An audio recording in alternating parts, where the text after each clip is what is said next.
जय हिंद।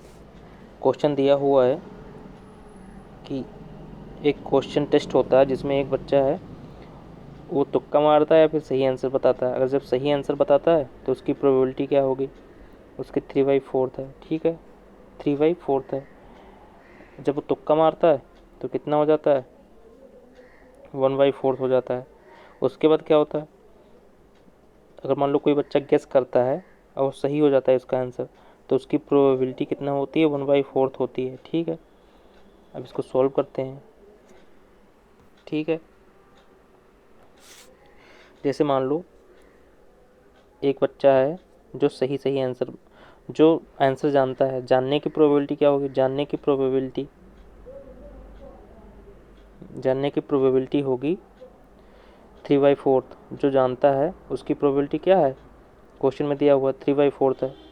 जो गेस करता है, बी जो है वो गेस करता है, एक ही बच्चा है, मैं वैसे सिंपल नेम दे रहा हूँ। जो गेस करता है उसकी प्रोबेबिलिटी क्या होगी, 1/4 होगी। ठीक है, एंड क्या है, जो सही सही आंसर बताता है उसकी प्रोबेबिलिटी तो 1 ही होगी। ठीक है, जो सही सही आंसर बताता है उसकी प्रोबेबिलिटी क्या होगी, 1 होगी। ओके, जब कोई तुक्का मारता है तो उसकी प्रोबेबिलिटी क्या हो जाती है, 1/4 फिर से हो जाती है। ठीक है, जब गेस करता है तो कितना हो जाती है, 1/4। यहाँ पे सीधा हम फॉर्मूला का यूज करेंगे। यहाँ पे देखो क्या क्वेश्चन में दिया हुआ कि हमें इसको प्रोबेबिलिटी फाइंड आउट करना है जब कोई सही सही आंसर देता है। ओके, तो इसमें क्या फॉर्मूला होगा, पी एक कंडीशनल प्रॉपर्टी का क्वेश्चन आ जाता है इसे, P/A/C equal to PA into PC। ठीक है, इस जो C की वैल्यू मैंने 1 निकाला है, उसके बाद क्या होगा, उसके बाद होगा PA इंटू PC प्लस, ये बेयर्स थ्योरम का क्वेश्चन है। ठीक है, कंडीशनल प्रॉपर्टी वाले क्वेश्चन में ऐसा क्वेश्चन आता है। ठीक है, प्लस PB इंटू PC/B। अब सॉल्व हो गया। अब इसमें सिर्फ अपने को वैल्यू रखनी है। PA की वैल्यू कितना थी, 3/4 है। ठीक है, 3/4 है। PC की वैल्यू 1 है, 1 है। उसके बाद सॉल्व करते हैं अपने, PA की वैल्यू कितना है, 3/4 है। PC की वैल्यू कितना है, 1 है। प्लस PB की वैल्यू, PB की वैल्यू कितना है, 1/4 है। एंड जब तुक्का मारता है सही भी हो जाता है तो उसकी प्रोबेबिलिटी 1/4 है। इससे अपने को कुछ कट रहा है, हाँ कट रहा है, 1/4 सब में कट रहा है। ठीक है, अब कितना होगा, 3 3 प्लस 1/4। अब सॉल्व हो गया,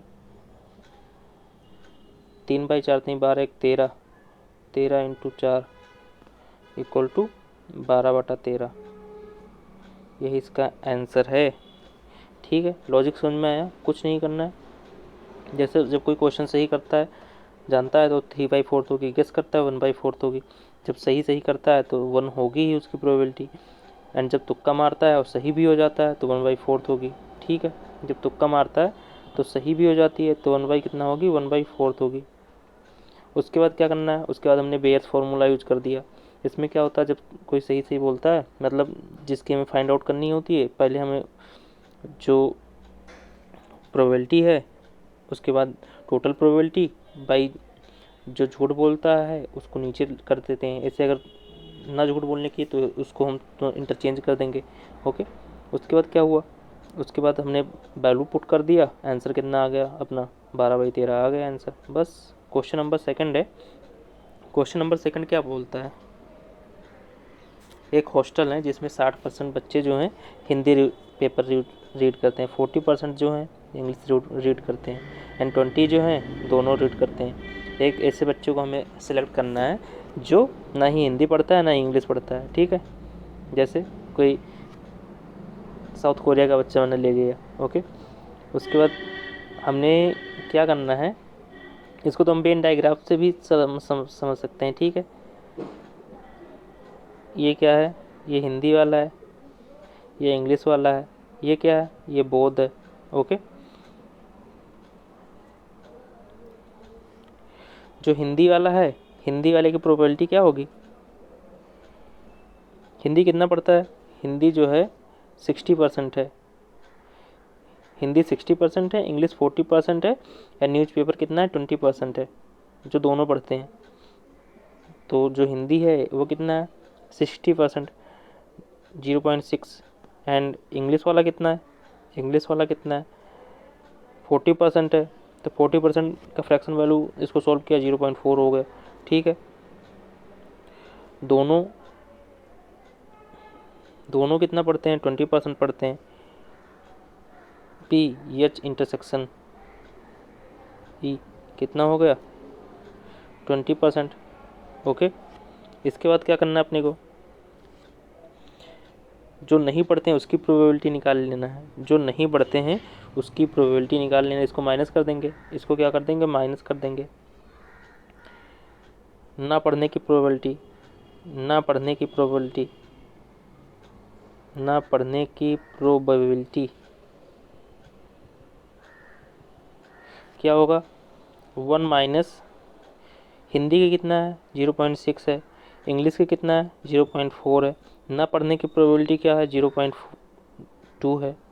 इसको माइनस कर दिया, कितना आ गया? 6 4 10, एक एक कट गया, 6 4 10 माइनस 2, 0.8 इक्वल टू कितना हुआ? 0.5, 0.2, यही इसकी प्रोबेबिलिटी आ गई।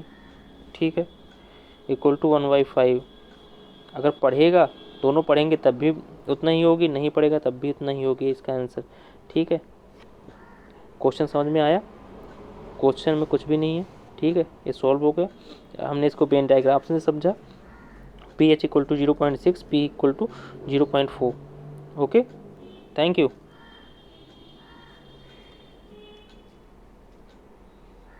बस इतना ही है इस क्वेश्चन में, लॉजिक कुछ है नहीं इस क्वेश्चन में। ठीक है, धन्यवाद।